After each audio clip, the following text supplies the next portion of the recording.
Welcome back. Last week, the Ghanaian Statistics Office released the country's Q3 GDP data showing a second consecutive contraction of 1.1% compared with a contraction of 3.2% in the second quarter. Now, Ghana is struggling to rebound from the impact of the virus-related slump as many businesses remain shut. Now, the outcome of the recent election, which is being contested by the opposition party, is also of major concern to many.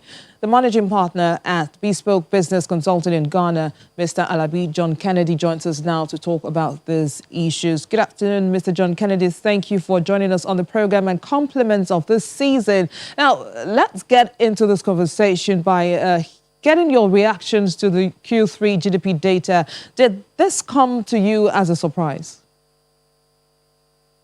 I'm not really surprised because normally we make projections, and if the governments are able to work towards it, then you can achieve it. However, when these figures were turned out, we accepted it and felt that there's need for the government to do more. Currently, we are looking at high increase in commodity products, which also actually affected the GDP over the third quarter. And currently, the political landscape is a bit shaky, and it's also affecting the economy as a whole. So basically, I'm not surprised this is the result. Political stability is a very important element in the sustainability of any economics. How has the result of the elections shaped the Ghanaian economy since its announcement? It's a bit challenging right now because this is the first time where the main opposition party and the ruling party has almost the same number of parliament members in the parliament house, plus an independent person separating those two. So it's actually highly contestable, and it's a bit shaky right now. The Ghana Electoral Commission has tried as much as possible to make sure things are well in place to address all these issues. So basically, investors are being patient. They don't want to come in now to do any investment. Neither are they looking at cashing out because it's a bit shaky right now. But by and large, I'm sure that everything will be, goes on.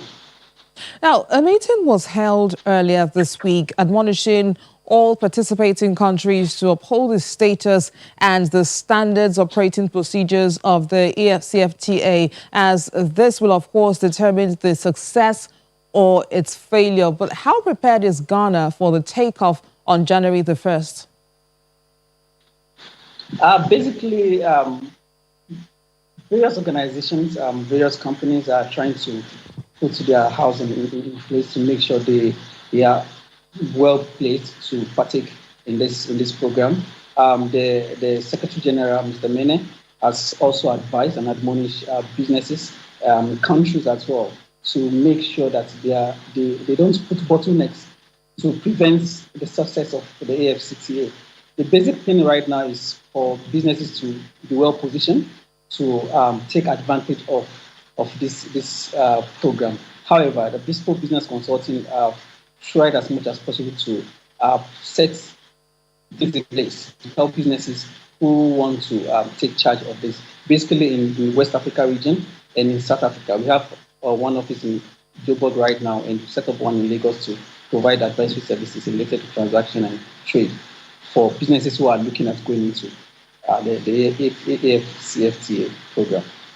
Now, just before I let you go, no doubt 2020 has been a very challenging one for many countries, of course, due to the COVID-19 pandemic. But going into the new year 2021, what's your outlook for the Ghanaian economy?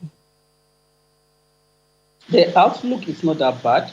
We are looking at least between 2.5 3% growth.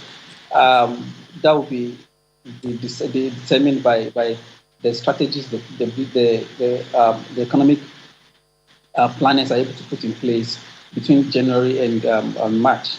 But there's hope.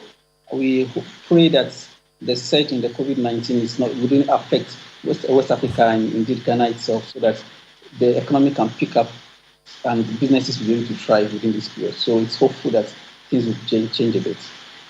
I would like to thank you, Managing Partner at Bespoke Business Consulting in Ghana, Alabi John Kennedy. Thank you for speaking with us this afternoon, and do have yourself a wonderful Christmas celebration.